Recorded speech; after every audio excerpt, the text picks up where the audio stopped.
Hello guys, मेरी YouTube channel में आपका स्वागत है। मेरा नाम मनमोहन मिश्रा। तो आज मैं आपको इस वीडियो में टाटा स्मॉल कैप फंड का डिटेल रिव्यू करके बताने वाला हूं। तो वीडियो पूरा डिटेल में होगा। मैं आपको एक्सेल शीट में फंडामेंटल एनालिसिस करके दिखाऊंगा और लास्ट में वो कंक्लूजन में ये भी बताऊंगा कि आपको इसमें इन्वेस्टमेंट करना चाहिए नहीं करना चाहिए, और अगर आपको इसमें इन्वेस्टमेंट करना चाहिए तो कितने साल तक करना चाहिए। तो मेरे चैनल को सब्सक्राइब जरूर कर दीजिए। मैं शुरू देता हूँ, चलिए शुरू करते हैं। तो जैसा कि आप मेरे यहाँ पे स्क्रीन पे देख पा रहे होंगे, टाटा स्मॉल कैप फंड, इसका अगर आप लॉन्च ऑन डेट देखें तो 13 नवंबर 2018 है।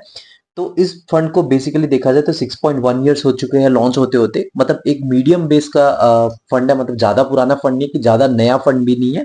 तो इसका अगर कैटेगरी रिटर्न देखे 6.1 इयर्स का, तो 24.57% तक का रिटर्न है। लेकिन इस फंड का अगर आप रिटर्न देखें 6.1 इयर्स में, तो 28.36% तक का मैसिव रिटर्न है। तो आप देख पा रहे कि मतलब इसने कैटेगरी को लगभग 4% से बीट कर रखा है, जो कि एक बहुत बड़ा मार्जिन है अगर आप देखें 6.1 इयर्स में।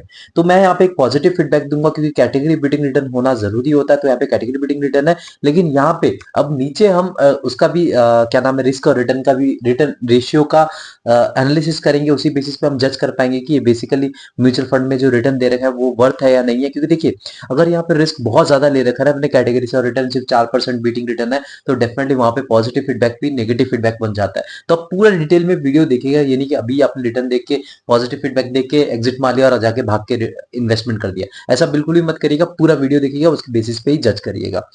तो अब इसका 5 साल का कैटेगरी रिटर्न देखें तो 29.36% तक का मैसिव रिटर्न है। लेकिन इस पर्टिकुलर फंड का अगर रिटर्न देखें 5 ईयर्स में, तो 34.11% तक का रिटर्न है। मतलब करीब करीब आप देखा जाए तो 5% से बीट कर 5 साल का रिटर्न को कंपेयर करें इस कैटेगरी के साथ, तो डेफिनेटली यहाँ पे एक रिटर्न के मामले में पॉजिटिव फीडबैक रहेगा, क्योंकि कैटेगरी रिटर्न है वो भी एक अच्छा खासा मार्जिन है 4 से 5% का। अब मान लीजिए इस पर्टिकुलर म्यूचुअल फंड में आप 1000 रुपए इन्वेस्टमेंट करते हैं हर महीने कंटिन्यूसली 5 साल तक, तो आपका जो अमाउंट डिपॉजिट होता है वो 60,000 रुपीज, और 60,000 रुपीज आपको कन्वर्ट होकर बन जाता है 1.58 लाख रुपीज में, वो भी विद इन 5 ईयर्स में। तो आप देख पा रहे हैं कि वो जो पैसा डबल से भी ज्यादा बढ़ गया है यहाँ पे। लेकिन अगर आप इस फंड में ना इन्वेस्टमेंट करके अपने गोल्ड में इन्वेस्टमेंट करते हैं, तो आपका जो अमाउंट 1000 रुपए कंटिन्यूसली 5 साल तक जब इन्वेस्टमेंट करते हैं हर महीने, तो जो अमाउंट डिपॉजिट होता है वो 60,000 रुपीज, और 60,000 रुपीज आपको कन्वर्ट होकर बन जाता है 85,892 रुपीज में। तो आप देख पा रहे हैं कि मतलब इस फंड में अगर आप इन्वेस्टमेंट करते हैं और जो गोल्ड में इन्वेस्टमेंट करते हैं, उनका डिफरेंस कितना ज्यादा है। मतलब म्यूचुअल फंड में इन्वेस्टमेंट करना क्यों जरूरी है, आपको यहाँ पे समझ आ रहा होगा। अब थर्ड पे हो गया आपका एफडी। अगर आप एफडी में इन्वेस्टमेंट करते हैं, तो आपका जो अमाउंट डिपॉजिट होता है 60,000 रुपीज 5 साल में, और जो 60,000 रुपीज वो कन्वर्ट होकर बन जाता है 72,007 रुपीज में। तो आप देख पा रहे हैं कि मतलब यहाँ पे इन्वेस्टमेंट करना क्यों जरूरी होता है, और यहाँ पे एक लार्ज डिफरेंस आपको क्यों दिख रहा होगा। रिटर्न वर्सेस कैटेगरी की बात करें तो यहाँ पे रिटर्न जो है आपका कैटेगरी के मुकाबले एवो एवरेज है। यहाँ पे आप हाई रिटर्न नहीं मान सकते, लेकिन आप एवो एवरेज मान सकते हैं, डेफिनेटली बेटर देन कैटेगरी है। अब इसके सेकंड में आप रिस्क वर्सेस कैटेगरी, तो यहाँ पे कैटेगरी के हिसाब से थोड़ा कम रिस्क लेके चलते हैं, तभी बिलो एवरेज है। वो कैसे अभी रिस्क रिटर्न रेशियो में पता लगाएंगे। तो यहाँ पे मैंने लास्ट 3 साल का डेटा निकाल रखा है इस फंड का, और कैटेगरी के साथ हम कंपेयर करेंगे इसका रेट रिस्क को कैसे एडजस्ट करके आपको रिटर्न दिलवाता है। तो यहाँ पे मैंने दो पैरामीटर चूज कर रखे हैं, पहला है बीटा और सेकंड है स्टैंडर्ड डिविएशन। तो बीटा बेसिकली आपको बताता है कि volatility with respect to its benchmark, तो ये पर्टिकुलर म्यूचुअल फंड कितना वॉलेटाइल है अपने बेंचमार्क के कंपैरिजन में। सेकंड जो है स्टैंडर्ड डिविएशन, उसमें आपका जो एवरेज रिटर्न होता है उसका रेंज हम निकालते हैं, और रेंज के बेसिस पे हम डिसीजन करते हैं। तो यहाँ पे बीटा अगर आपका 1 से नीचे हो, उससे अच्छा खासा माना जाता है, मतलब अच्छा खासा ठीक ठाक सा माना जाता है। तो यहाँ पे देखा जाए कैटेगरी का देखा जाए 0.81 है, लेकिन इस फंड का 0.77 है। मतलब कैटेगरी से कम रिस्क लेके आपको रिटर्न कैटेगरी बीटिंग रिटर्न दे रहा है। तो इससे अच्छा और क्या हो सकता है। तो यहाँ पे डेफिनेटली एक पॉजिटिव फीडबैक रहेगा कि वॉलिडिटी आपको यहाँ पे कम देखने को मिलेगी विद रिस्पेक्ट टू कैटेगरी, और कैटेगरी बीटिंग रिटर्न भी देखने को मिलेगा। लेकिन स्टैंडर्ड डिविएशन की बात करें तो स्टैंडर्ड डिविएशन का बेसिकली क्या होता है कि जो आपका एवरेज रिटर्न होता है ना, उससे कितना प्लस उससे कितना माइनस, जो उसके बीच में एक रेंज बन जाता है ना, उसी के बीच में जो आपका रिटर्न मिलता है वही हर साल मिलता रहता है। तो वही आपका स्टैंडर्ड डिविएशन होता है। तो ये जितना कम हो उसे अच्छा खासा माना जाता है। तो आप देखा जाए इस फंड का 15.34 है, और कैटेगरी देखा जाए तो 15.33 है, मतलब लगभग बराबर ही है स्टैंडर्ड डिविएशन। तो देखा जाए अगर मैं आपको ओवरऑल बताऊं, तो ये स्लाइटली कम रिस्क लेता है अपने कैटेगरी से, स्लाइटली ज्यादा मेजर डिफरेंस नहीं है, स्लाइटली कम रिस्क लेके आपको कैटेगरी बीटिंग रिटर्न देता है। तो डेफिनेटली यहाँ पे एक पॉजिटिव फीडबैक रहेगा, क्योंकि देखिए रिस्क भी थोड़ा सा कम ले रहा है, थोड़ा सा मतलब बहुत ही आप नेग्लिजिबल मान सकते हैं, 19-20 का फर्क आप मान सकते हैं, उसी के बीच में थोड़ा सा कम ये रिस्क लेके आपको रिटर्न भी थोड़ा ज्यादा दे रहा है कैटेगरी से। तो डेफिनेटली यहाँ पे एक पॉजिटिव फीडबैक रहेगा अभी तक का, अगर आप रिस्क और रिटर्न रेशियो को कंपेयर करें, रिटर्न मतलब रिटर्न के मामले में। अब मान लीजिए आपने डिसीजन ले लिया और यहाँ पे आप इन्वेस्टमेंट करना चाहते हो, मिनिमम एसआईपी 100 रुपए से स्टार्ट कर सकते हैं। देखिए आजकल स्टूडेंट लोग भी इन्वेस्टमेंट करे तो 100 रुपए एकदम परफेक्ट मैं बोलूंगा कि मिनिमम एसआईपी है, तो डेफिनेटली यहाँ पे एक पॉजिटिव फीडबैक मिलेगा एसआईपी के मामले में। अब यहाँ पे वन टाइम इन्वेस्टमेंट की बात करें, मतलब लमसम करना चाहते हैं तो 1000 रुपए से कर सकते हैं, जो कि पॉजिटिव फीडबैक है कि 1000 रुपए आजकल तो स्टूडेंट लोग भी इन्वेस्टमेंट करते हैं, 1000 रुपए लमसम कर सकते हैं, तो डेफिनेटली यहाँ पे पॉजिटिव फीडबैक रहेगा। लॉक इन पीरियड की बात करें तो कोई भी लॉक इन पीरियड नहीं, कभी यहाँ पे आपने इन्वेस्टमेंट कर दिया, कभी भी यहाँ से आपने एग्जिट मार लिया। उसके बाद आपका एम साइज का फुल फॉर्म, एम का फुल फॉर्म होता है एसेट अंडर मैनेजमेंट। तो बेसिकली ये आपको बताता है इस पर्टिकुलर म्यूचुअल फंड में कितना पैसा इन्वेस्टेड है, तो इससे आपको पता चलता है कि इस पर्टिकुलर म्यूचुअल फंड में आपको भरोसा करना चाहिए नहीं करना चाहिए। देखिए लोग इसमें भरोसा करेंगे तभी तो इसमें ज्यादा इन्वेस्टमेंट करेंगे और ज्यादा इन्वेस्टेड अमाउंट होगा और फिर आपका एम साइज बढ़ेगा।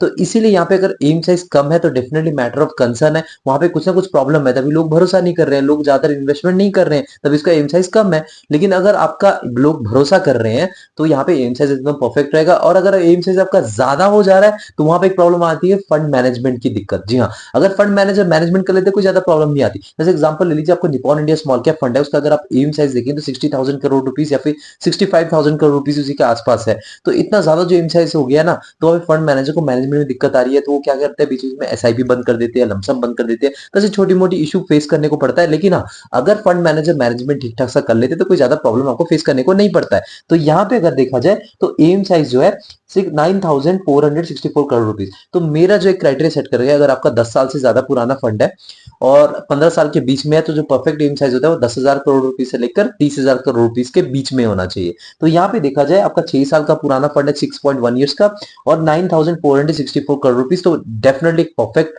एम साइज है। तो मैं यहाँ पे इसको पॉजिटिव फीडबैक दूंगा। एम के मामले में लोगों का यहाँ पे भरोसा है, तब यहाँ पे इन्वेस्टेड होकर इन्वेस्टमेंट कर रहे हैं, तब इसका इन्वेस्टेड अमाउंट बहुत ज्यादा है। आप देख पा रहे कि 9,464 करोड़ रुपीज। तो एम के साइज के मामले में मैं इसको पॉजिटिव फीडबैक दूंगा। अब यहाँ पे एक्सपेंस रेशियो की बात करते हैं। एक्सपेंस देखिए, आप तो दिमाग लगा नहीं रहे हैं, दिमाग लगाने वाले कौन है? आपके fund manager. Fund manager fundamental analysis करते हैं स्टॉक्स के, इसको आपके पोर्टफोलियो में रखते हैं, इस पर्टिकुलर म्यूचुअल फंड में रखते हैं, आप इसमें इन्वेस्टमेंट करते हैं तो आपको एक अच्छा खासा रिटर्न दिलवाते हैं। तो वहां पे जो उनको एज ए फीस कुछ देना पड़ता है, तो वो ही उसे कहते हैं मैनेजमेंट फीस। तो यहाँ पे उसी को ही एक्सपेंस रेशियो के तौर पे देना पड़ता है। तो ये अगर 1% से नीचे उसे अच्छा खासा बनाते हैं कि देखिए लॉन्ग रन में आप जब 15 साल 20 साल तक इन्वेस्टेड रहते हैं, तो तब आपका 1% बिना लाखों करोड़ों का डिफरेंस बन जाता है। तो मैं ये नहीं चाहता कि आप जब 15 साल बाद एग्जिट मारे तो आप 1 लाख मतलब लाखों रुपये या फिर करोड़ों रुपीज आप as a management fees payment कर रहे हैं, तो बहुत ही अजीब लगेगा। तो इसीलिए ये 1% से नीचे होना जरूरी होता है। लेकिन जो मैंने क्राइटेरिया सेट करके 0.7% से नीचे से अच्छा खासा माना जाता है, क्योंकि आप यहाँ पे 0.8% हो या 0.9% हो या 1% भी हो ना हिस्सा, आप उतना हिस्सा अगर दे रहे हैं ना प्रॉफिट का, तो डेफिनेटली वहां पे बहुत ज्यादा लाखों करोड़ का डिफरेंस बन जाए। लेकिन 0.7% से नीचे हो तब आपको ज्यादा दुख फील नहीं होगा। तो यहाँ पे देखा जाए तो 0.34%, और मैं आपको बता दूं बहुत ही कम एक्सपेंस रेशियो, बहुत ही बढ़िया एक्सपेंस रेशियो है। यहाँ पे मैं सुपर पॉजिटिव फीडबैक दूंगा, क्योंकि आप अगर कोई भी स्मॉल कैप कैटेगरी का म्यूचुअल फंड उठा लीजिए, आपको 0.7, 0.6, 0.8, 0.9 या कोई 1% भी आपको एक्सपेंस रेशियो मिल जाएगा।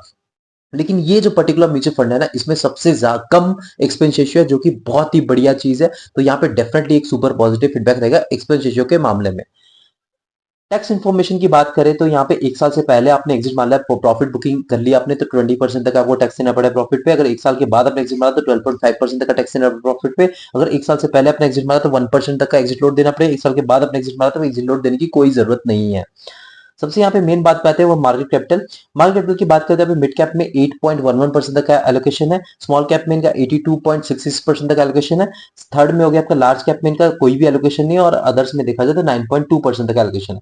तो देखिए एलोकेशन के मामले में मैं आपको एक चीज बता दूं कि जब स्मॉल कैप की बात आती है ना, तो उसमें सेबी के गाइडलाइन के हिसाब से कुछ 68 या 66%, मेरे ख्याल 68% जो होता है उसको आपको अपने पोर्टफोलियो में डेफिनेटली रखना ही पड़ेगा। मतलब जैसे आपने स्मॉल कैप कैटेगरी का म्यूचुअल फंड पिक करा, तो उसमें 68% मिनिमम स्मॉल कैप वाले स्टॉक्स में इन्वेस्टमेंट करना जरूरी होता है। बाकी के बचे जो 32% वो आप किसी और में कर सकते हैं, large cap, mid cap, small, या फिर लार्ज कैप में कर सकते हैं, मिड कैप में कर सकते हैं, या फिर स्मॉल कैप का भी एक्सटेंड कर सकते हैं, लेकिन मिनिमम उतना स्मॉल कैप में करना जरूरी है। तो यहाँ पे देखा जाए तो इन्होंने 82% तक का स्मॉल कैप में इन्वेस्टमेंट कर रखा है। तो मैं यहाँ पे एक चीज थोड़ा सा नेगेटिव फीडबैक दूंगा, क्योंकि यहाँ पे थोड़ा सा स्मॉल कैप में एलोकेशन कम कर सकते थे तो यहाँ पे रिस्क थोड़ा बहुत और कम हो सकता था, और लार्ज कैप में थोड़ा बहुत एलोकेशन कर सकते थे, और मिड कैप में भी थोड़ा बहुत कर सकते थे, लेकिन उन्होंने किया नहीं है। तो ये थोड़ा सा मैं नेगेटिव फीडबैक दूंगा। अगर स्मॉल कैप में थोड़ा और कम करके, थोड़ा सा रिस्क और कम करके आपको रिटर्न भी उस हिसाब से जनरेट कर सकते थे। तो यहाँ पे मार्केट कैपिटल के मामले में मैं बताऊं, थोड़ा सा कम रिस्क ले सकते थे, लेकिन उन्होंने लिया नहीं है, तो यहाँ पे थोड़ा सा नेगेटिव फीडबैक रहेगा, ज्यादा नहीं रहेगा, थोड़ा सा रहेगा इस मामले में। सेक्टर एलोकेशन की बात करते हैं, यहाँ पे इंडस्ट्रियल सेक्टर में 29.02% तक एलोकेशन है, बेसिक मेटल्स में 16.96% तक एलोकेशन है, कंज्यूमर सेक्टर में 15.67% तक एलोकेशन है, हेल्थ केयर में 11.92% तक एलोकेशन है, फाइनेंशियल सर्विसेज में 9.98% तक एलोकेशन है, टेक्नोलॉजी सेक्टर में 6.24% तक एलोकेशन है, रियल एस्टेट में 5.35% तक एलोकेशन है, कंज्यूमर्स डिफेंसिव में आपका 4.86% तक एलोकेशन है। तो एलोकेशन के मामले में देखा जाए, ऊपर के जो 5 सेक्टर्स है ना, industrials, basic metals, consumer cycle, health care और फाइनेंशियल सर्विसेज, अगर ये 5 सेक्टर आपको अच्छा खासा परफॉर्मेंस देते हैं तो आपको ये पर्टिकुलर म्यूचुअल फंड भी अच्छा खासा रिटर्न देगा। तो यहाँ पे देखा जाए सेक्टर एलोकेशन के मामले में, मैं इसको बोलूंगा प्रॉपरली इन्होंने डाइवर्सिफाई करके इन्वेस्टमेंट करेगा तो डेफिनेटली यहाँ पे एक पॉजिटिव फीडबैक रहेगा सेक्टर एलोकेशन के मामले में। फंड मैनेजर की बात करते हैं, यहाँ पे 2 फंड मैनेजर है, एक है चंद्र प्रकाश पडियार, इनका एक्सपीरियंस है 6.31 इयर्स का, और सेकंड जो आपका जितेंद्र खत्री, इनका एक्सपीरियंस है 1.22 इयर्स का। तो देखिए, एक एक्सपीरियंस फंड मैनेजर होना जरूरी होता है, तो यहाँ पे एक है जो है आपका चंद्र प्रकाश पडियार। तो इनके बारे में क्या क्या आप हिस्ट्री ट्रैक कर सकते हैं, इनके पास रिटर्न के बारे में जान सकते हैं, इनकी स्ट्रैटेजी क्या होती है जान सकते हैं। तो तब भी जब आप ये सब जानने के बाद जब आप इन्वेस्टमेंट करेंगे तब भी आप कॉन्फिडेंट रहेंगे, क्योंकि देखिए आपको पता है कि इनकी स्ट्रैटेजी क्या रहती है, इन्होंने पास्ट में कैसे रिटर्न दिलवा रखे हैं। तो डेफिनेटली यहाँ पे एक एक्सपीरियंस फंड मैनेजर होना जरूरी होता है। तो यहाँ पे इनका एक एक्सपीरियंस फंड मैनेजर है और दूसरे भी एक ठीक ठाक से एक्सपीरियंस फंड मैनेजर है, तो मैनेजमेंट में ज्यादा दिक्कत नहीं है, और एम साइज भी थोड़ा कम ही है, इतना ज्यादा नहीं है। तो देखा जाए 9,464 करोड़ रुपीस तक का है, तो ठीक ठाक सा एक एम साइज है, कम आप इसको नहीं मान सकते, ठीक ठाक सा एम साइज मान सकते हैं। तो इस बेसिस पे मैनेजमेंट में कोई ज्यादा दिक्कत नहीं आने वाली, तो फंड मैनेजर के मामले में एक पॉजिटिव फीडबैक रहेगा। रेटिंग की बात करते हैं, इसको 4 आउट ऑफ 5 रेटिंग मिल रखी है। देखिए यहाँ पे मुझे इस पर्टिकुलर म्यूचुअल फंड में कोई खराबी नहीं दिखी है अभी तक, मैं आपको जो भी बताऊं सारा ही पॉजिटिव फीडबैक है, एक्सेप्ट वन कि मार्केट कैपिटल ये थोड़े कम कर सकते थे, स्मॉल कैप में एलोकेशन कम करके लार्ज कैप में कर सकते थे, तो थोड़ा रिस्क थोड़ा कम हो जाता। आप ये मत सोचिए, देखिए मैंने अभी आपको बताया था रिस्क कम है, देखिए मैं कंपेयर कर रहा हूँ कैटेगरी के हिसाब से, आप ये मत सोचिए कि रिस्क कम है। ये स्मॉल कैप कैटेगरी का म्यूचुअल फंड है, यहाँ पे रिस्क बहुत ज्यादा रहेगा, बहुत ही हैवी रहेगा, लेकिन हाँ कैटेगरी के मुकाबले में ये लगभग बराबर ही चलता है रिस्क। मतलब आप देख पा रहे कि माइनर डिफरेंस है, थोड़ा सा कम लेके चलता है रिस्क, जो कि अब 19-20 का फर्क है।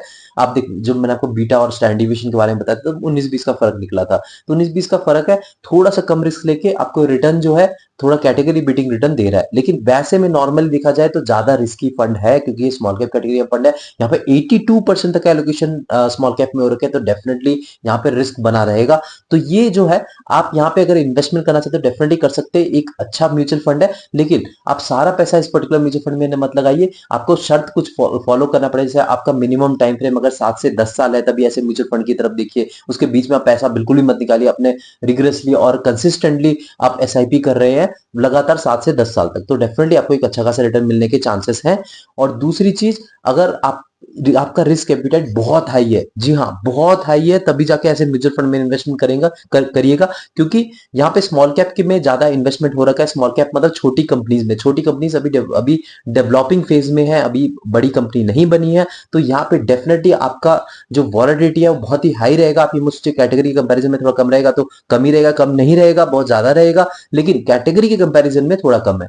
ये चीज आप ध्यान रखिए। तो यहाँ पे अगर आपका रिस्क एपिटाइट है तभी आप जाके इन्वेस्टमेंट करिएगा, वरना बिल्कुल भी मत करिए। लेकिन ओवरऑल मैं इसका बोलूंगा, इसकी पॉजिटिव फीडबैक रहेगा इस पर्टिकुलर म्यूचुअल फंड के लिए। लेकिन आप इस अपने पोर्टफोलियो में अगर रिस्क एपिटाइट आपका ज्यादा भी है, तब भी आप 20% अपना पोर्टफोलियो से एक्सीड मत करिए स्मॉल कैप में, 20% ही लीजिए अगर आप रिस्क एपिटाइट ज्यादा भी है, क्योंकि ये जब आपका बेरिश मार्केट आता है तो सबसे ज्यादा यही गिरता है, और जब आपका बुलिश मार्केट आता है तो सबसे ज्यादा यही ऊपर जाता है। तो जब आपको प्रॉब्लम आएगी, फेस करना पड़ेगा, तब आप पैसे आप जब एनकैश करेंगे या फिर रिडीम करेंगे तो लॉस में ना रिडीम करें, तो ये चीज आपको थोड़ा प्रॉब्लम आ सकती है। तो इसीलिए सोच समझ के इन्वेस्टमेंट करिएगा, और खुद रिसर्च करके इन्वेस्टमेंट करिएगा। ये नहीं कि मैंने बोल दिया और आपने जब भाग के इन्वेस्टमेंट कर दिया कि ये तो अच्छा खासा फंड है, मैं भाग के जाके कर देता हूँ, मैंने बोला है, ऐसा बिल्कुल ही मत करिएगा। खुद अपने बेसिस पे, अपने रिस्क एपिटाइट के हिसाब से, क्योंकि सब अलग अलग बंदे होते हैं, सबका रिस्क एपिटाइट अलग होता है, सबका टाइम फ्रेम अलग होता है। जैसे मैंने आपको बताया 7 से 10 साल तक, मैंने आपको बस सजेशन दिया है। आप ये नहीं कि मेरे ऊपर बाद में बोल रहे हैं कि मैंने बोल दिया और आपने ऐसे करवा दिया, ऐसा बिल्कुल मत करिए। खुद रिसर्च करके इन्वेस्टमेंट करिएगा, और मेरे चैनल को सब्सक्राइब जरूर कर दीजिए। मैं जरूर देता हूँ। Thank you.